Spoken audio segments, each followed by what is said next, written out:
सोहनपुर गांव में रामलाल नाम का एक लकड़हारा रहता था। वो अपनी जीविका चलाने के लिए एक गांव के पास के ही जंगल से रोज लकड़ियां चुनता और उन्हें बेचकर कुछ पैसे कमा लेता था। इसी तरह उसका गुजारा चल रहा था। कुछ दिनों के बाद रामलाल की शादी हो गई। उसकी पत्नी बड़ी खर्चीली थी, इसलिए अब उतनी लकड़ियों को बेचकर घर चलाना मुश्किल हो गया था। ऊपर से रामलाल की पत्नी कभी नए कपड़े खरीदने के लिए तो कभी किसी दूसरी चीजों के लिए रामलाल से बार बार पैसे मांगती थी। अगर पैसे ना मिलते तो रूठ जाते। रामलाल अपनी पत्नी से बहुत प्यार करता था, इसलिए उसकी नाराजगी वो बर्दाश्त नहीं कर पाता था। रामलाल ने ठान लिया कि वो अब ज्यादा लकड़ियां इकट्ठा करके बेचेगा ताकि उसकी पत्नी को रोज रोज पैसों की कमी ना हो। पत्नी की इच्छा पूरी करने के लिए आज रामलाल घने जंगल तक चला गया और बहुत सारी लकड़ियां चुनकर बाजार में बेच दी। ज्यादा लकड़ियों के ज्यादा पैसे मिले तो खुश होकर रामलाल ने सारे पैसे अपनी पत्नी को दे दिए। अब रोज रामलाल ऐसा ही करने लगा। देखते ही देखते उसके मन में लालच इतना बढ़ गया कि उसने धीरे धीरे पेड़ काटना भी शुरू कर दिया। पेड़ काटने से और ज्यादा लकड़ियां हो जाती थी और उसे अधिक दाम मिलने लगे। लकड़हारा हर हफ्ते एक पेड़ काटता और लकड़ियां बेचकर मिलने वाले पैसों से अपनी पत्नी के शौक पूरे करता।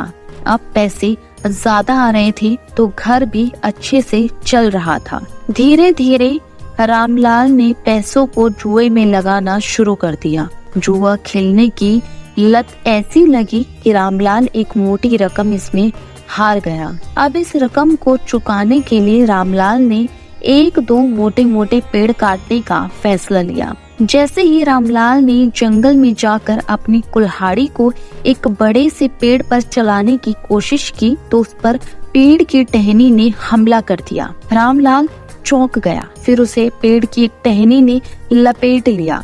रामलाल कुछ समझ नहीं पाया कि यह सब क्या हो रहा है। तभी पेड़ से आवाज आई, मूर्ख, तू अपने लालच के चक्कर में मुझे काट रहा है। तू सारे पैसे जुए में लुटा देता है और फिर पैसे लौटाने के लिए पेड़ काटने के लिए आ जाता है। तुझे पता है कि पेड़ कितने कीमती होते हैं। हमारे अंदर भी जान बसती है और हम तुम इंसानों को जीने के लिए हवा, धूप में छाया और भूख को शांत करने के लिए फल देते हैं, लेकिन तू अपने स्वार्थ के लिए हमें ही काट रहा है। पेड़ ने कहा, आज तू रुक, यही कुल्हाड़ी अब मैं तेरे ऊपर चलाऊंगी। पेड़ की टहनी कुल्हाड़ी से रामलाल पर वार करने ही वाली थी कि वह गिड़गिड़ाने लगा। उसने माफी मांगते हुए कहा, मुझसे गलती हुई है, लेकिन मुझे सुधारने का एक मौका दो। अगर आप मुझे मार दोगे तो मेरी पत्नी का क्या होगा? वो अकेली पड़ जाएगी। आज से मैं किसी पेड़ को नहीं काटूंगा, यह प्रण लेता हूँ। यह सब सुनकर पेड़ को रामलाल के ऊपर दया आ गई। उसने रामलाल को छोड़ दिया। छूटते ही रामलाल भागकर अपने घर गया और पैसों के लालच में न आने का संकल्प ले लिया। दोस्तों, इस कहानी से हमें यह सीख मिलती है कि लालच में आकर पर्यावरण के साथ खिलवाड़ नहीं करना चाहिए। हमें ऑक्सीजन पेड़ से ही मिलती है। इन्हें काटकर हम खुद अपने जीवन में संकट को लेकर आ रहे हैं। दोस्तों, अगर आपको हमारी कहानी अच्छी लगी तो इसे लाइक करें, शेयर करें, साथ ही सब्सक्राइब करें चैनल को और बेल आइकन दबाना बिल्कुल ना भूलें।